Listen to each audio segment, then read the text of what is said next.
Dolph Lundgren and Scott Adkins in the movie. I don't even care what I'm doing. I'm stopping to check it out. And that brings me to their new film, Castle Falls.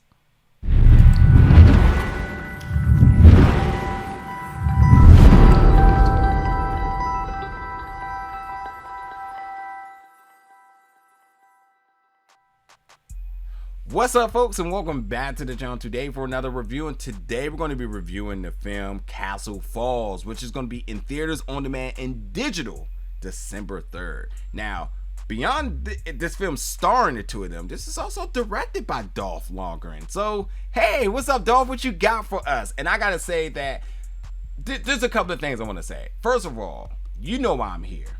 I'm here for the action. I'm here for the martial arts. And it took me 1 hour to get the one thing I was looking forward to, and that was Scott versus Dolph. And hey, they should I say, we know Scott still got it, but Dolph still got it. And regardless of the intensity of the scenes, the choreography is fantastic. They're two of the best.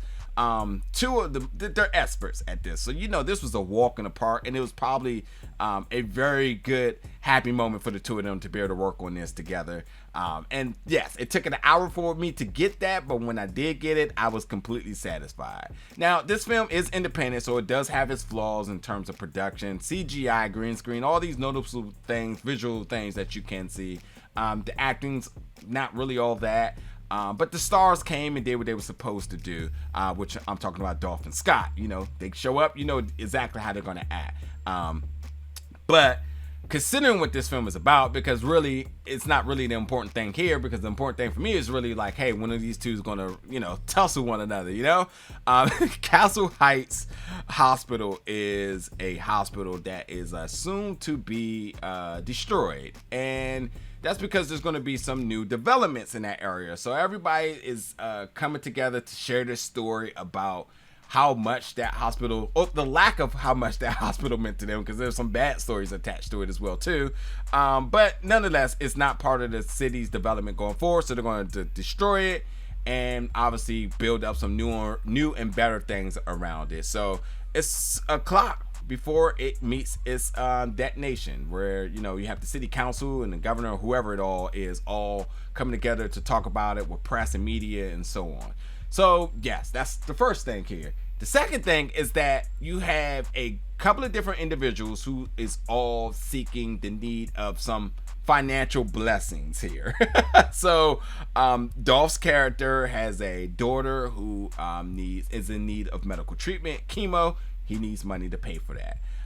Scott's character is a disgraced fighter who is just he's not taking any more fights because his camp don't believe in him, his gym don't believe in him, therefore he can't make any money. So he's kind of hanging it all up. So what does he do next? He's working in construction, but construction is not really paying the money that he was making in fighting.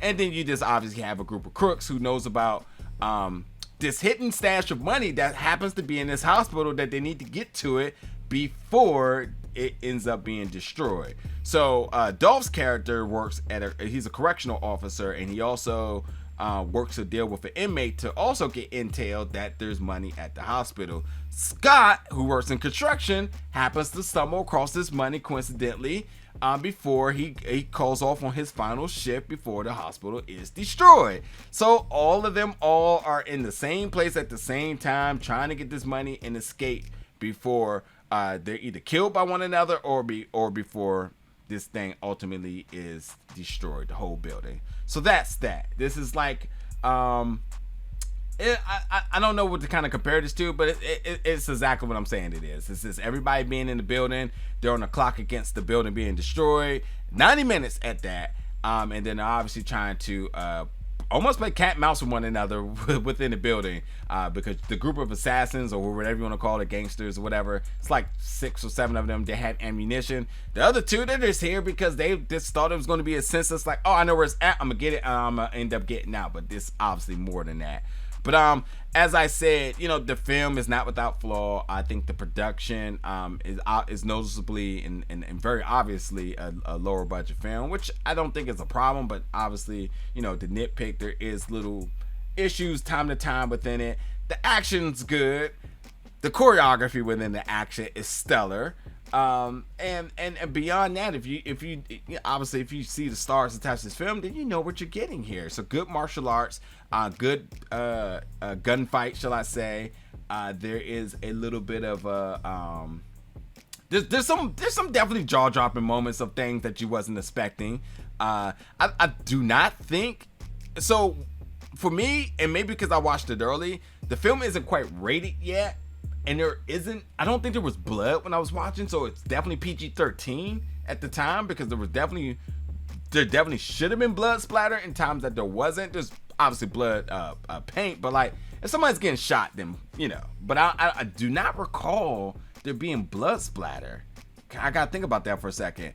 But it doesn't take away from it. The point I'm making here is that the emphasis is really on the hand-to-hand combat. And the other really odd thing about that is while you have these like thugs or gangsters coming in with guns, all of them seem to have had some martial arts skills, which was kind of a okay, because with Adkins' character being a ex-fighter, he should be washing everybody, but every time he fought with somebody, it was a thing. And it was just like, I don't need this to be a thing. I need you to wash everybody, because you should be the best fighter here, besides maybe Dolph's character, because like I said, he's a prison guard, and who knows what his life was before that. But like, you're not gonna say this whole group of folks out here are hand-to-hand combat trained. Like, it just doesn't happen that way. But hey, I guess it's just more for the theatrical purposes of getting more fights. So I'm cool with that, because I would have been mad if it was only one fight. But like I said, once they all get into that building, it almost turns into like the Raid. There's just fights after fights after fights here. So,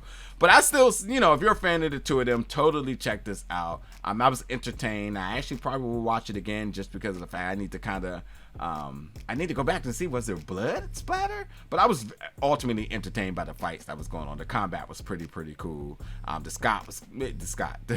The plot was kind of flimsy, and I didn't really care about it.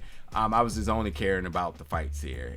This is the case of 3 different parties all looking to get some money in a secret location, a treasure hunt, essentially. That's it. It's a treasure hunt with everybody all after it with a 90-minute clock, and if not, then you're going to end up dying. So there's that. But yeah, totally. Let me know your thoughts about this. I should note really quickly that Scott's character is Mike Wade and Dolph's character is Richard Erpson.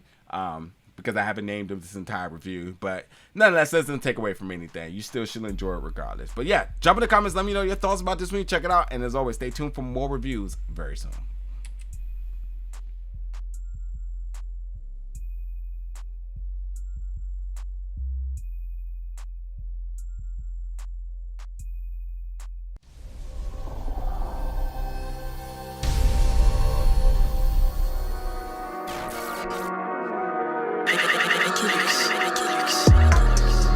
Big gold bell,